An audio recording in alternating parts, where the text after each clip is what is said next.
Hello everyone, welcome back to another video. You are watching my YouTube channel study with Kartik. तो आज हम जो है आंसर की डिस्कस करेंगे। थोड़ा सा लेट हो गया हूँ क्योंकि बहुत ज़्यादा टाइम लग गया था मुझे इसको एनालाइज करने में। और जो पेपर का लेवल था वो मॉडरेट टू हाई था। मतलब मैंने सोचा नहीं था कि इस लेवल का जो आप लोगों को पेपर आ जाएगा। जी के पोर्शन बहुत ज़्यादा डिफिकल्ट था, बहुत डिफिकल्ट था आप लोगों के हिसाब से, क्योंकि ये एचएस लेवल का जो है आप लोगों से जी के पूछा गया था। और साथ में ही आप लोगों से डीआई पूछी गई थी। पैटर्न ही इन्होंने चेंज कर दिया। डीआई जो कि नेट जैसे एग्जामिनेशन में आती है, नेशनल एलिजिबिलिटी टेस्ट वाले लेवल की डीआई आपसे पूछी गई। दो डीआई आप लोगों से पूछी गई थी, डायरेक्शन वाली थी और दूसरी वाली थी। तो काफ़ी बड़े लेवल का जो है इन्होंने पेपर सेट कर दिया था। तो कहीं ना कहीं आप लोगों के लिए जो है डिफ़िकल्ट रहा होगा। तो कमेंट में बताइएगा आपको कैसा लगा पेपर। तो चलिए अभी आंसर की डिस्कस करते हैं। मैं सीधे सीधे आप लोगों को आंसर बताऊंगा क्योंकि इतना ज़्यादा टाइम नहीं है। और फिर हम आगे जो है डिस्कस करेंगे कि हमने कैसे किया। तो इसमें सिर्फ मैं आप लोगों को आंसर बताऊंगा। तो पहला क्वेश्चन है, हिमाचल प्रदेश की सरकार ने सचिवालयों को जिलों से जोड़ने के लिए कौन सी योजना शुरू की थी? तो इसका जो राइट आंसर हो जाएगा ऑप्शन नंबर सी, हिम्स वाहन योजना शुरू की थी। इसके बाद अगला क्वेश्चन है, निम्नलिखित में से कौन सा हिमाचल प्रदेश में पुरातात्विक खोजों का स्थान नहीं है? आप लोगों को पता होगा कि नालागढ़ है, सुकेती जो कि सिरमौर में है वो भी है, कल्पा भी है। तो इसका जो राइट आंसर है वो हो जाएगा option number B, Dharampur. Dharampur में जो है पुरातात्विक खोजों का स्थान नहीं है। इसके बाद अगला क्वेश्चन है कि हिमाचल प्रदेश में इनमें से किस झील का आकार सोती हुई महिला के समान है? तो इसका जो राइट आंसर हो जाएगा ऑप्शन नंबर सी, रेणुका झील। इसके बाद अगला है, किस वंश के शासनकाल में हुणों ने हिमाचल प्रदेश पर आक्रमण किया था? मौर्य, गुप्त, कुषाण और राजपूत। तो इसका जो राइट आंसर है वो हो जाएगा ऑप्शन नंबर बी, गुप्त। गुप्त वंश के कार्यकाल के दौरान हुणों ने हिमाचल प्रदेश पर आक्रमण किया था। इसके बाद अगला है, शिरगुल देवता की पूजा किस जिले में होती है? तो इसका राइट आंसर हो जाएगा ऑप्शन नंबर ए, सिरमौर। इसके बाद आगे है, हिमाचल प्रदेश का एकमात्र ऐसा समाचार पत्र कौन सा है जिसमें अलग अलग जिलों का विलोपन है? तो इसका जो राइट आंसर है वो हो जाएगा ऑप्शन नंबर ए, दिव्य हिमाचल। दिव्य हिमाचल में जो है अलग अलग जो है हर डिस्ट्रिक्ट का विलोपन आता है। तो इसके बाद अगला है, हिमाचल प्रदेश के मूल निवासी किस समूह के लोग थे? तो इसका जो राइट आंसर है वो हो जाएगा ऑप्शन नंबर ए, कॉलोनियल लोग। मतलब कोली जाति के जो लोग होते थे वो मूल निवासी जो हिमाचल प्रदेश के माने जाते हैं। इसके बाद अगला क्वेश्चन है कि निम्नलिखित में से कौन सी चोटी लाहौल स्पीति जिले में स्थित नहीं है?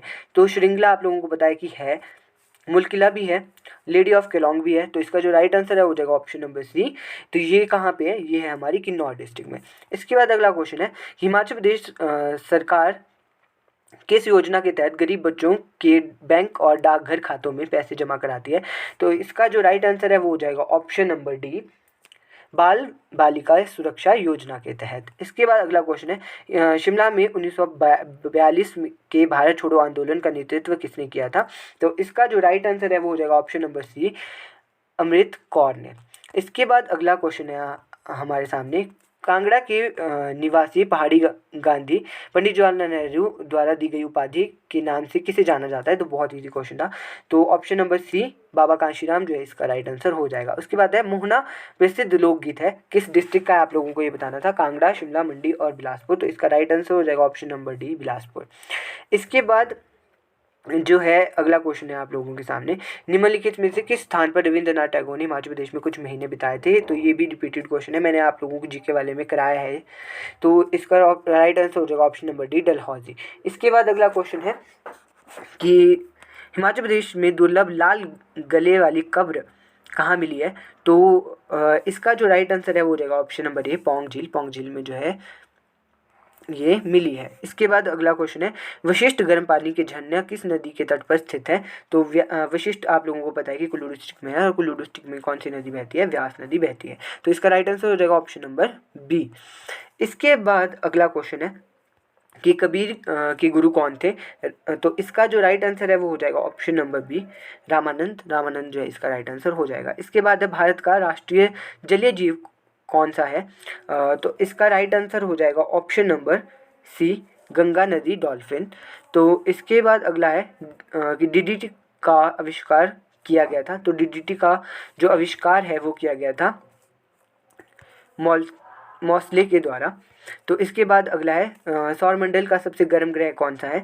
तो इसका जो राइट आंसर है वो हो जाएगा ऑप्शन नंबर बी, वीनस या शुक्र। इसके बाद है, entomology is the science that studies. तो एंटोमोलॉजी किसकी स्टडी है? तो ये है इंसेक्ट्स की, मतलब कीड़ों की। तो इसके बाद अगला क्वेश्चन है कि शिव मोगा हवाई अड्डे का उद्घाटन हाल ही में किस राज्य केंद्र शासित प्रदेश में किया गया है? तो इसका जो राइट आंसर है वो हो जाएगा option number B, Karnataka. Karnataka में जो है ये किया गया है। और इसके बाद है अंतर्राष्ट्रीय बौद्धिक संपदा सूचकांक 2023 में भारत का कौन सा स्थान है? तो इंटरनेशनल इंटेलेक्चुअल प्रॉपर्टी इंडेक्स में कौन सा स्थान है इंडिया का, ये बताना था। तो इसका राइट आंसर हो जाएगा 42। इसके बाद अगला क्वेश्चन है कि विच union ministry issued advisory on obligation of public service broadcasting. तो जैसे ब्रॉडकास्टिंग है तो इसका राइट आंसर हो जाएगा option number A, ministry of information and broadcasting. इसके बाद अगला क्वेश्चन है कि कौन सा शहर पहली बार G20 कल्चरल वर्किंग ग्रुप की बैठक का मेज़बान है? तो इसका जो राइट आंसर है वो हो जाएगा ऑप्शन नंबर बी, खजुराहो। इसके बाद अगला क्वेश्चन है कि प्रतिवर्ष राष्ट्रीय विज्ञान दिवस कब मनाया जाता है? तो इसका जो राइट आंसर है वो जाएगा 28 फरवरी को। इसके बाद अगला क्वेश्चन है सविता जी ने sports star ACES sports women of the year का पुरस्कार जीता है, वो कौन से खेल से संबंध रखती है? करंट अफेयर का क्वेश्चन होगा। तो इसका जो राइट आंसर है वो हो जाएगा ऑप्शन नंबर सी, हॉकी। तो वो किससे संबंधित है? हॉकी से संबंधित है। उसके बाद हमारा नेक्स्ट क्वेश्चन आता है कि होला मोहल्ला किस धर्म का प्रसिद्ध त्यौहार है? तो इसका जो राइट आंसर है वो हो जाएगा ऑप्शन नंबर बी, सिख धर्म का। इसके बाद अगला क्वेश्चन है हमारे पास कि which institution along with the UN women launch a new programme called Fin Empower. तो इसका जो राइट आंसर है वो हो जाएगा ऑप्शन नंबर बी, BSC, मतलब बॉम्बे स्टॉक एक्सचेंज। इसके बाद अगला है भारत की पहली कार्बन तटस्थ पंचायत पाली किस राज्य या केंद्र शासित प्रदेश में स्थित है? गोवा, जम्मू कश्मीर, सिक्किम और पुडुचेरी। तो इसका जो राइट आंसर हो जाएगा option number B, Jammu and Kashmir हो जाएगा। इसके बाद अगला और जीके सेक्शन का लास्ट क्वेश्चन था कि किस संस्था ने भारत में बैंकों से संबंधित सांख्यिकी सारणी जारी की है? Statistical tablets related to tables related to bank in India कौन इशू करता है? तो ये करता है आप लोगों का option number B, reserve bank of India. तो जीके के क्वेश्चन थे, अगर किसी को डाउट होगा तो पहले अपने आप को करेक्ट कर लीजिएगा, मतलब अपनी श्योरिटी जिस में होगी कि मैंने कोई आंसर गलत बताया तो वही कमेंट सेक्शन में लिखिएगा। नहीं तो ऐसे क्या होगा कि आपको कोई और चीज़ लगती है तो फिर बच्चे उससे ज़्यादा कंफ्यूज हो जाएंगे। इसलिए अगर जो भी आंसर अगर आपको गलत लगता है तो उसको एक बार क्रॉस चेक करके ही कमेंट सेक्शन में जो है लिखिएगा। तो इसके बाद थे हिंदी के क्वेश्चन कि आप लोगों को बताना था मुहावरे का युक्ति युक्त अर्थ नहीं है। तो मेरे को इसको देख के पेपर को ऐसा लगा कि काफ़ी बड़े लेवल का जो है डाला था, क्योंकि जैसे कि आप लोगों से डायरेक्ट नहीं पूछे गए थे, आपको बताना था कि इनमें से कौन सा गलत है कौन सा सही है। तो थोड़ा जो मुझे हार्ड जो है आप लोगों का जो है पेपर लगा, मॉडरेट टू हाई जो आप लोगों का पेपर था। और इसके बाद पहले का जो राइट आंसर हो जाएगा वो हो जाएगा ऑप्शन नंबर ए, छठी का राजा कठिन परिश्रम करने वाला, ये जो है सही नहीं है। इसके बाद है अभिज्ञ और अविज्ञ शब्द युगम का सुसंगत अर्थभेद कौन सा है? तो इसका जो राइट आंसर है वो हो जाएगा ऑप्शन नंबर ए, जानकार और अज्ञानी। इसके बाद है भाववाचक संज्ञा से निर्मित विशेषण है, तो इसका जो राइट आंसर हो जाएगा ऑप्शन नंबर बी, प्यारा हो जाएगा। इसके बाद आता है सुपुरुष में कौन सा समास है? तो इसका जो राइट आंसर है वो हो जाएगा ऑप्शन नंबर बी, कर्मधारय। कर्मधारय जो है इसमें समास है। जिसे बुलाया ना गया हो वाक्य में एक के लिए एक शब्द आप लोगों को देना है, तो इसका राइट आंसर हो जाएगा ऑप्शन नंबर ए, अनाहुत। इसके बाद अगला जो क्वेश्चन है वो है 36 नंबर क्वेश्चन, यथा विधि का सही उत्तर बताना है आप लोगों को। तो इसका राइट आंसर हो जाएगा ऑप्शन नंबर बी, विधि के अनुसार। इसके बाद है निम्नलिखित क्रियाओं में से कौन सी अनुकरणात्मक नहीं है? तो मेरे हिसाब से जो इसका राइट आंसर होना चाहिए ऑप्शन नंबर सी, जुठलाना। और ये जो भी आंसर है ये मेरे अकॉर्डिंग है, किसी और के अकॉर्डिंग कुछ और भी हो सकते हैं। तो इसके बाद क्वेश्चन है 38, सचित्र शब्द में संधि कौन सी संधि है आप लोगों को ये बताना है। तो इसका जो राइट आंसर है वो हो जाएगा ऑप्शन नंबर बी, व्यंजन संधि जो है इसमें है। इसके बाद आता है निम्नलिखित में से कौन सी संधि वृद्धि संधि का उदाहरण नहीं है? यही तो मैं कह रहा हूँ आप लोगों को बहुत अच्छे लेवल के जो है पूछे गए थे, तो आप लोगों को बताना था कि कौन सी नहीं है। तो इसका जो राइट आंसर हो जाएगा ऑप्शन नंबर सी, गुरुपदेश। गुरुपदेश में जो है दीर्घ संधि है। इसके बाद है लिखाई शब्द में प्रत्यय आप लोगों को बताना है। तो इसका जो राइट आंसर है वो हो जाएगा ऑप्शन नंबर डी, आई जो है इसमें प्रत्यय है। इसके बाद है निम्नलिखित में से कंठ ध्वनियाँ कौन सी है? तो इसका जो राइट आंसर है वो हो जाएगा ऑप्शन नंबर ए, क और ख। इसके बाद आता है दांत का उच्चारण स्थान आप लोगों को बताना है। दांत, जब आप दांत का उच्चारण करते हो तो कौन सा है? तो इसका जो राइट आंसर है वो हो जाएगा ऑप्शन नंबर ए, नाक। इसके बाद है हिंदी में कितने वर्ण हैं? तो इसका राइट आंसर हो जाएगा ऑप्शन नंबर बी, 52। इसके बाद जो अगला क्वेश्चन है हमारे पास, खटमल शब्द क्या है? तो ये है पुल्लिंग। और इसके बाद अगला है निम्नलिखित में से कौन सा शब्द उपसर्ग रहित है? किसमें जो है उपसर्ग नहीं है, आप लोगों को ये बताना है। तो इसका जो राइट आंसर है वो हो जाएगा ऑप्शन नंबर बी, कराह। इसके बाद चलते हैं अपनी ये आप लोगों को जो है पैराग्राफ दिया गया था, पैराग्राफ से आप लोगों ने जो है आंसर जो है छानने थे। तो पहले का जो राइट आंसर है वो हो जाएगा ऑप्शन नंबर डी, पुत्र के। उसके बाद जो हमारा नेक्स्ट क्वेश्चन है वो उसका जो राइट आंसर है वो हो जाएगा ऑप्शन नंबर बी, व्यवहारिक। और इसके बाद अगले क्वेश्चन का जो राइट आंसर है वो हो जाएगा ऑप्शन नंबर ए, आरक्षण। इसके बाद जो अगला हमारा क्वेश्चन है उसका जो राइट आंसर है वो हो जाएगा ऑप्शन नंबर ए, स्वाभिमान। इसके बाद जो हमारा नेक्स्ट क्वेश्चन है उसका आंसर हो जाएगा ऑप्शन नंबर डी, संकुचित। तो आई होप आप लोगों ने ये ठीक किया होगा, मुझे थोड़ा ठीक लगा, इजी था, टू दी पॉइंट ही था। तो आप लोगों ने आई होप ये जो है ठीक किए होंगे, क्योंकि यहाँ से आप लोगों के स्कोर जो है बन सकता है। इसके बाद आता है हम अपने इंग्लिश वाले सेक्शन में। इंग्लिश वाला सेक्शन जो है वो मुझे ठीक लगा, उतना भी ज़्यादा डिफ़िकल्ट नहीं था। तो पहला क्वेश्चन है कि he got too tired dash over work. तो इसका जो राइट आंसर है वो हो जाएगा option number A, because of. अगला क्वेश्चन है हमारे पास, he cross the broken bridge dash warning. तो इसका भी right answer option number A हो जाएगा, इन स्पाइट ऑफ। तो इसके बाद अगला क्वेश्चन है आपको रैबिड का एंटोनियम बताना था। तो इसका जो राइट आंसर है वो हो जाएगा ऑप्शन नंबर बी, सोबर। तो इसके बाद आप लोगों को करेक्ट स्पेलिंग बतानी थी। तो करेक्ट स्पेलिंग जो इन चारों में से जो हो जाएगी वो हो जाएगी ऑप्शन नंबर ए, OBNOXIOUS। इसके बाद आप लोगों को यहाँ पे भी रेडिकुलस की जो है स्पेलिंग बतानी है। तो इसका जो राइट आंसर है वो हो जाएगा ऑप्शन नंबर सी, रिडिकुलस। तो इसके बाद हम चलते हैं अपने अगले क्वेश्चन पे। तो इसका जो राइट आंसर है वो हो जाएगा ऑप्शन नंबर ए, एवरी 2 ईयर। तो इसके बाद चलते हैं अपने नेक्स्ट क्वेश्चन पे, 57 नंबर क्वेश्चन। तो 57 नंबर क्वेश्चन बोलते हैं कि the reporter interview dash to know the public perspective about a new law. तो आप लोगों को इसमें जो है इडम बतानी थी। तो इसका जो राइट आंसर है वो हो जाएगा option number C, according to man in the street. इसके बाद अगला है आप लोगों को जो है जंबल सेंटेंस दिए गए थे, आप लोगों को सीक्वेंस बनाना था। तो देखिए जब मैंने इसको जब पढ़ा तो मुझे यही लगा कि सबसे पहले जो है पी होना चाहिए था, the human body is built of billion and trillions of cells. तो जब आप नीचे देखते हो तो सिर्फ एक में ही जो आप लोगों को पी दिखता है। तो इसका क्लियरली आंसर जो है ऑप्शन नंबर डी होना चाहिए, PRQS। और साथ साथ में आप लोग जो है काउंट करते रहिएगा और एट द एंड आप लोग कमेंट सेक्शन में बताइएगा कि आप लोगों के कितने मार्क्स बन रहे हैं और आप किस स्ट्रीम से बिलोंग करते हो, कौन सी कैटेगरी से बिलोंग करते हो, ताकि मुझे एक थोड़ा सा आइडिया सा हो जाए, ताकि मैं एक एक्सपेक्टेड कट ऑफ जो है बना सकूं। तो इसके बाद अगला क्वेश्चन है हमारे पास 59 number question, Abhay will arrange the rack. तो इसमें आप लोगों को पैसिव फॉर्म में करना था। तो जो इसका राइट आंसर है वो हो जाएगा option number A, the rack will be arranged by Abhay. तो अगला क्वेश्चन था, a dentist who specialise in the treatment of gums. तो इसका राइट आंसर हो जाएगा ऑप्शन नंबर ए।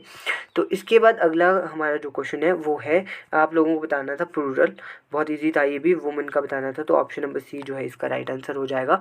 इसके बाद अगला क्वेश्चन है कि आप लोगों को प्रीफिक्स बताना था, प्रॉपर प्रीफिक्स क्या लगेगा। तो मेरिट जो है आप लोगों के पास वर्ड दिया हुआ था। तो इसका जो राइट आंसर है वो हो जाएगा ऑप्शन नंबर डी, मेरिट जो है इसका राइट आंसर हो जाएगा डी।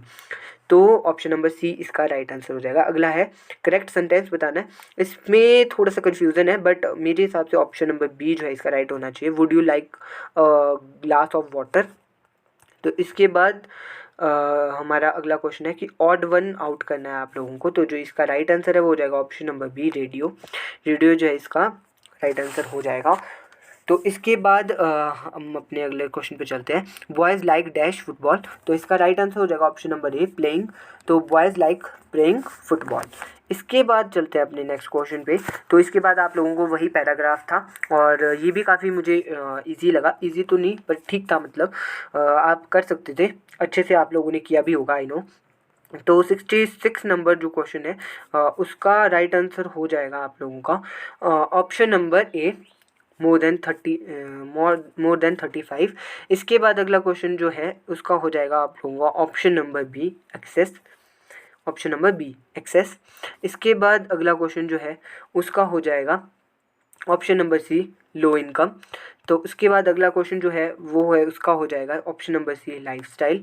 तो इसके बाद जो अगला क्वेश्चन है उसका हो जाएगा अ लार्ज प्रपोर्शन। तो ये हो गए हमारे 70 क्वेश्चन डिस्कस। मैं जल्दी जल्दी इसीलिए डिस्कस कर रहा हूँ ताकि आप लोग जल्दी से देख सको। तो इसके बाद है अगला आप लोगों का रीजनिंग और मैथ्स का पोर्शन जो है स्टार्ट हो जाता है। तो इसके बाद 71 नंबर क्वेश्चन है कि द नंबर पाई क्या होती है आप लोगों को बताना है। तो इसका राइट आंसर हो जाएगा option number D the irrational number. इसके बाद अगला क्वेश्चन है, ये आप लोगों को जो है सॉल्व करना था और मुझे ऐसा लगता है कि शायद मैंने ऐसा क्वेश्चन आप लोगों को कराया है जितना मुझे याद आ रहा है। तो इसका जो राइट आंसर हो जाएगा ऑप्शन नंबर सी हो जाएगा VIJ जो है इसका राइट आंसर हो जाएगा। इसके बाद अगले क्वेश्चन पे चलते हैं। तो आप लोगों को बताना है कि कौन सा ऐसा शब्द है जो औरों को बिलोंग नहीं करता है। तो इसका राइट आंसर हो जाएगा ऑप्शन नंबर बी। उसके बाद अपना जो नेक्स्ट क्वेश्चन है वो है देहाती और ग्रामीण। तो आप लोगों को बताना है कि ये किससे रिलेट करते हैं। तो इसका जो राइट आंसर हो जाएगा ऑप्शन नंबर ए हो जाएगा महानगरीय और शहरी, मेट्रोपॉलिटन और अर्बन जो है इसका राइट आंसर हो जाएगा। फिर आता है साउंड और कोकोफोनी। तो इसका जो राइट आंसर है वो हो जाएगा ऑप्शन नंबर सी स्मेल और स्टेंच, मतलब गंध और बदबू। इसके बाद अगला क्वेश्चन पे चलते हैं। अगले क्वेश्चन हमारा क्या कहता है, अगला क्वेश्चन जो है आप लोगों का DI का क्वेश्चन है। तो DI पहली बार जो है B.Ed एंट्रेंस में आई है, काफ़ी लेवल जो है इन्होंने बढ़ा दिया है क्योंकि DI जो है पहले ऐसे पेपर्स में नहीं आती थी पर इन्होंने जो है DI डाली हुई थी आप लोगों को। तो DI के आप लोगों से 5 क्वेश्चन पूछे गए थे। तो इसमें करने में बहुत ज़्यादा टाइम लगता है और जो अच्छे से स्पीडली कर सकता है तो वही जो है इसको सॉल्व कर सकता होगा। तो आई होप आप लोगों ने किया ही होगा। तो चलिए हम पहला क्वेश्चन जो है डिस्कस करते हैं। तो पहला क्वेश्चन का जो राइट आंसर है वो हो जाएगा ऑप्शन नंबर सी। जब मैंने इसको सॉल्व किया तो अप्रॉक्सीमेटली 80 के आसपास जो है आ रहा था। तो 80% जो है इसका राइट आंसर हो जाएगा। मैं यहाँ पे करके नहीं बताऊँगा क्योंकि बहुत ज़्यादा लंबी बन जाएगी वीडियो। तो अगले का जो राइट आंसर है वो हो जाएगा ऑप्शन नंबर सी 8990। इसके बाद जो हमारा अगला क्वेश्चन है उसका जो राइट आंसर हो जाएगा वो हो जाएगा 78 का ऑप्शन नंबर डी हो जाएगा राइट आंसर। इसके बाद अगले का जो राइट आंसर है वो हो जाएगा ऑप्शन नंबर डी, इसका भी ऑप्शन नंबर डी ही राइट आंसर हो जाएगा। और इसके बाद जो अगला क्वेश्चन है उसका जो राइट आंसर है वो हो जाएगा ऑप्शन नंबर बी। इसके बाद चलते हैं अपने आगे क्वेश्चंस पे। तो ये वाला क्वेश्चन भी हमने शायद कहीं ना कहीं डिस्कस किया था, मुझे ऐसी याद है। तो इसका जो राइट आंसर है वो हो जाएगा ऑप्शन नंबर सी 139। इसके बाद अगला क्वेश्चन है, इसका जो राइट आंसर है वो हो जाएगा, जब आप इसको सॉल्व करोगे तो इसका राइट आंसर हो जाएगा ऑप्शन नंबर डी 588। इसके बाद अगला क्वेश्चन जो है वो है इसको, ये जो है आप लोगों के लिए डायरेक्शन वाला क्वेश्चन था। तो ठीक था क्वेश्चन, बहुत इजी था। जब मैंने इसको सॉल्व किया तो एकदम से 5 जो है इसका राइट आंसर आ गया था। तो 5 इसका जो है राइट आंसर हो जाएगा। इसके बाद जो है आप लोगों से ब्लड रिलेशन का क्वेश्चन पूछा गया था। तो इसका जो राइट आंसर है वो हो जाएगा option number C granddaughter या पोती। तो इसके बाद अगला क्वेश्चन जो है वो आप लोगों से पूछा गया था रेशो का। तो जब आप इसको सॉल्व करोगे तो इसका जो राइट आंसर हो जाएगा ऑप्शन नंबर सी 14 जो है इसका राइट आंसर हो जाएगा। इसके बाद ये फिर से आप लोगों से डायरेक्शन वाली एक तरह से रीजनिंग की पूछी गई थी। तो ये थोड़ी कंफ्यूजिंग थी क्योंकि बहुत ज़्यादा लंबी थी और 5 क्वेश्चन आप लोगों को इसमें जो है अटैम्प्ट करने थे। बट फिर भी आप लोगों ने की होगी, अच्छे से की होगी, आई नो। तो इसका जो राइट आंसर हो जाएगा फर्स्ट का 86 का राइट आंसर हो जाएगा ऑप्शन नंबर सी 6 मीटर।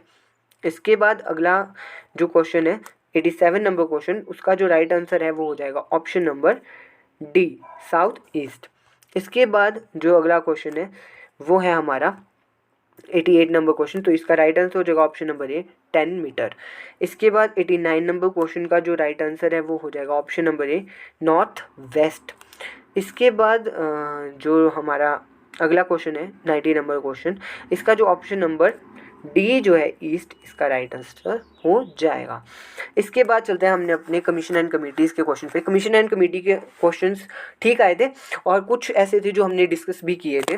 तो इसका पहले का जो राइट आंसर है वो हो जाएगा option number B rehabilitation council of India. तो स्पेशल एजुकेशन कोर्स को कौन कंडक्ट करती है? Rehabilitation council of India conduct करती है। इसके बाद है the main government body at the territory level of education in India is.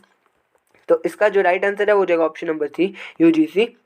तो इसके बाद अगला क्वेश्चन जो है हमारा, तो वो कहता है which of the following act plan scheme commission of the British investigates the introduction of universal free and compulsory education for children between the age of 6 to 14।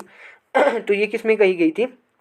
तो मेरे अकॉर्डिंग जो इसका राइट आंसर होना चाहिए वो होना चाहिए सार्जेंट प्लान। सार्जेंट प्लान जो हमारा 1944 में आया था, उसमें जो है इसकी बात की गई थी फ्री एंड कंपल्सरी एजुकेशन की। तो इसके बाद जो अगला क्वेश्चन है हमारा 94 नंबर क्वेश्चन, तो इसका जो राइट आंसर है वो हो जाएगा ऑप्शन नंबर सी। ये हम लोगों ने क्वेश्चन डिस्कस किया था, अगर आप लोगों ने मेरी वीडियो देखी होगी तो ये हमने जो क्वेश्चन इसमें डिस्कस किया था। तो इसके बाद है education is the great leveller and is the best tool for achieving economic and social mobility inclusion and dash. तो इसका जो राइट आंसर हो जाएगा ऑप्शन नंबर डी हो जाएगा इक्वालिटी। ये क्वेश्चन भी हम लोगों ने जो है डिस्कस किया था। इसके बाद अगला क्वेश्चन है which of the following is the apex body in the area of teacher education in India. ये क्वेश्चन भी हम लोगों ने डिस्कस किया था। तो ऑप्शन नंबर सी जो है NCTE national council of teacher education जो है इसका राइट आंसर हो जाएगा। तो इसके बाद अगला क्वेश्चन जो हमारे पास है वो है when India did adopt goal for SDG4 of the 2030 agenda for sustainable development. तो मुझे लगता है कि ये क्वेश्चन भी हमने कहीं ना कहीं डिस्कस किया था, मैंने किया है, अगर आप लोगों ने मेरी वीडियो देखी होगी। तो 2015 जो है इसका राइट आंसर हो जाएगा शायद। मुझे लगता है ये सारे क्वेश्चन जो है हमने, जब मैंने आप लोगों को जो न्यू एजुकेशन पॉलिसी के क्वेश्चंस कराए थे उसमें हम लोगों ने ये डिस्कस किया है। इसके बाद है which of the following agency put forward the concept of proactive university. तो इसका राइट आंसर हो जाएगा यूनेस्को। तो इसके बाद अगले क्वेश्चन है 99 number question, district primary education programme was started in. तो ये भी मैंने आप लोगों के साथ डिस्कस किया था और ये MCQ भी मैंने आप लोगों को कराया था। तो इसका जो राइट आंसर है वो हो जाएगा ऑप्शन नंबर बी 1994। इसके बाद जो अगला क्वेश्चन है which article of the Indian constitution state that there would be an election commission to control direct elections in India. तो इसका जो राइट आंसर है वो हो जाएगा ऑप्शन नंबर बी आर्टिकल 324। इसके बाद अगला क्वेश्चन है कि who said man is a political animal. तो इसका राइट आंसर हो जाएगा option number B Aristotle. Aristotle ने जो है ये कहा था। इसके बाद है India is known as preliminary democracy because. तो इसका जो राइट आंसर है वो हो जाएगा option number C the executive is responsible to the parliament. तो इसके बाद अगला क्वेश्चन हमारा है 103 नंबर क्वेश्चन। तो ये कहता है कि राज्य में राष्ट्रपति शासन का अर्थ है राज्य की राज्य शासित है। तो इसका राइट आंसर हो जाएगा ऑप्शन नंबर डी राज्य के राज्यपाल के द्वारा। इसके बाद अगला क्वेश्चन है कि भारत की संविधान सभा द्वारा राष्ट्रीय ध्वज को अपनाया गया था। तो राष्ट्रीय ध्वज को कब अपनाया गया था? इसका राइट आंसर हो जाएगा ऑप्शन नंबर बी 22 जुलाई 1947 को। इसके बाद अगला क्वेश्चन है हमारा कि who is the author of the book freedom behind bars. तो इसका राइट आंसर हो जाएगा ऑप्शन नंबर ए किरण बेदी।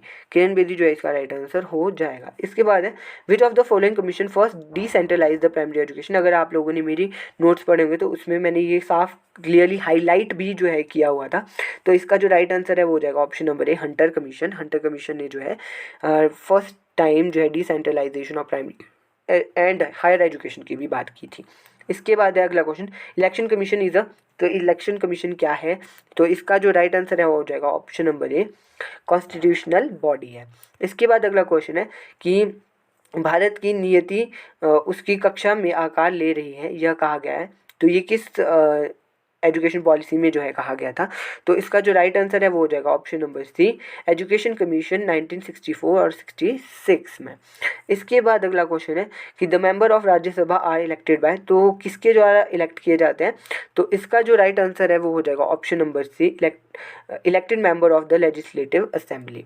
तो इसके बाद अगला क्वेश्चन है जो कमिश्नर कमेटी का लास्ट क्वेश्चन था, द भारत में नियुक्त पहला अन्य पिछड़ा वर्ग आयोग ओबीसी है।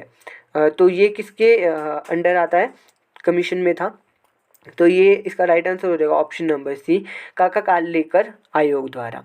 तो इसके बाद चलते हैं अपने टीचिंग एप्टीट्यूड के क्वेश्चन। और टीचिंग एप्टीट्यूड के क्वेश्चन, बहुत से क्वेश्चन ऐसे थे जो मैंने आप लोगों के साथ डिस्कस किए थे, अगर आप लोगों ने मेरी वीडियो देखी होगी। तो फर्स्ट क्वेश्चन है आप लोगों का कि a teacher who is not able to draw the attention to his student should, option number A जो है इसका राइट आंसर हो जाएगा evaluate his teaching method and improve it.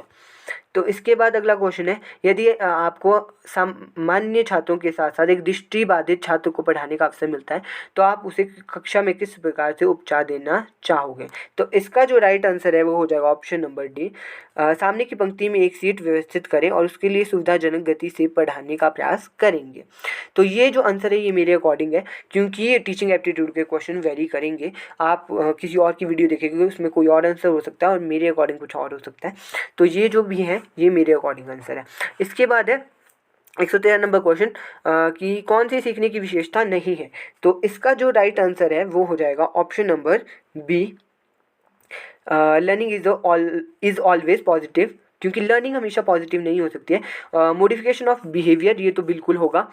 तो उसके बाद था लर्निंग इज द कंटिन्यूस, पर बिल्कुल होती है। Learning is the process of growth and problem solving, तो ये भी होती है। तो इसका जो राइट आंसर है option number B according to me. इसके बाद अगला क्वेश्चन है which of the following research type aim at immediate application, तो इसका जो राइट आंसर है वो हो जाएगा option number A, action. Action जो है इसका राइट आंसर हो जाएगा। इसके बाद है कि निम्नलिखित में से कौन सा एक शिक्षक बनने की सफलता के लिए सबसे महत्वपूर्ण एकल कारक है? तो इसका जो राइट आंसर है वो हो जाएगा option number C, personality and its ability to relate to the class and to the pupil. तो इसके बाद अगला क्वेश्चन है हमारा कि निष्कर्ष तक पहुंचने के लिए हम किस मानसिक गतिविधि के माध्यम से उपलब्ध जानकारी को रूपांतरित करते हैं? तो इसका जो राइट आंसर है वो हो जाएगा ऑप्शन नंबर सी, तर्क। तर्क के थ्रू जो है, रीजनिंग के थ्रू हम जो है रिजल्ट कंक्लूजन तक जो है पहुंचते हैं। इसके बाद अगला क्वेश्चन है, आप छात्रों में सहयोग और टीम भावना को विकसित करना चाहते हैं तो आप किन गतिविधियों का प्रस्तावन कर देंगे? तो ये क्वेश्चन भी जो है मैंने कराया था, तो इसका राइट आंसर हो जाएगा प्रोजेक्ट वर्क। इसके बाद अगला क्वेश्चन है कि education does not bring about social change, rather the social change result into an educational change whose views was this। तो ये किसने जो है अपने व्यू जो है दिए थे? तो इसका राइट आंसर हो जाएगा option number B, Emile Durkheim ने दिए थे ये। इसके बाद जो है अगला क्वेश्चन है लोकतांत्रिक शिक्षा का मतलब है। तो लोकतांत्रिक शिक्षा का जो मतलब होगा ऑप्शन नंबर बी, एक संवेदात्मक प्रक्रिया है, कक्षा की बातें शामिल होती है और कक्षा शिष्य के बीच होती है।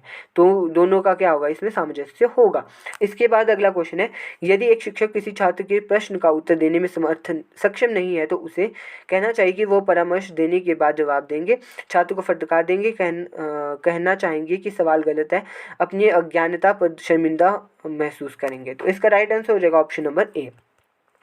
इसके बाद अगला क्वेश्चन है अधिनयक स्तरीय शिक्षण होता है तो अथॉरिटेशन लेवल ऑफ टीचिंग क्या होगी? तो इसका राइट आंसर हो जाएगा option number D. Option number D जो है इसका राइट आंसर हो जाएगा। इसके बाद आता है the most important challenge before a teacher, तो सबसे मोस्ट इंपॉर्टेंट चैलेंज क्या होगा टीचर के लिए? तो इसमें मैं कंफ्यूज हूँ। ऑप्शन नंबर ए भी इसका राइट आंसर हो सकता है और डी भी राइट आंसर हो सकता है। तो इस क्वेश्चन को हम स्टैंड बाय पे रखते हैं। तो मुझे लगता है कि शायद एक इसमें ग्रेस मार्क्स भी मिल सकता है, क्योंकि मुझे तो ऐसा लगता है कि दोनों ही इसके राइट आंसर होने चाहिए। तो इसके बाद अगले क्वेश्चन पे चलते हैं। अगला क्वेश्चन है कि बच्चों के अधिकतम आत्मबोध में शिक्षक का प्रमुख योगदान किस माध्यम से सर्वोत्तम रूप से प्रभावित होता है? तो इसका जो राइट आंसर है वो हो जाएगा option number C, sensitivity to people need and goal and purpose. तो इसके बाद अगला क्वेश्चन जो है वो है विद्यालय मूलतः सामाजिक संस्था है क्योंकि।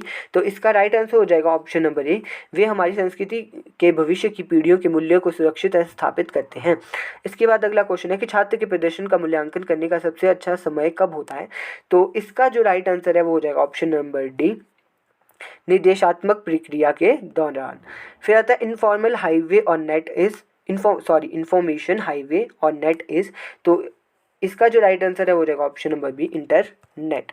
इसके बाद आता है ये देखिए मैंने आप लोगों को बताया था कि 3 लेवल होते हैं, तो 3 लेवल अगर आप लोगों को याद होगी तो आप इसको वैसे ही कर सकते हो। तो इसका राइट आंसर हो जाएगा ऑप्शन नंबर ए। इसके बाद चलते हैं अपने नेक्स्ट क्वेश्चन पे। तो नेक्स्ट क्वेश्चन 128 नंबर क्वेश्चन है कि स्कूल और कॉलेजों में करियर कोर्स शुरू करने का क्या लक्ष्य है। तो मेरे अकॉर्डिंग जो इसका राइट आंसर होना चाहिए वो ऑप्शन नंबर बी होना चाहिए, छात्रों को पेशेवर ज्ञान प्रदान करना।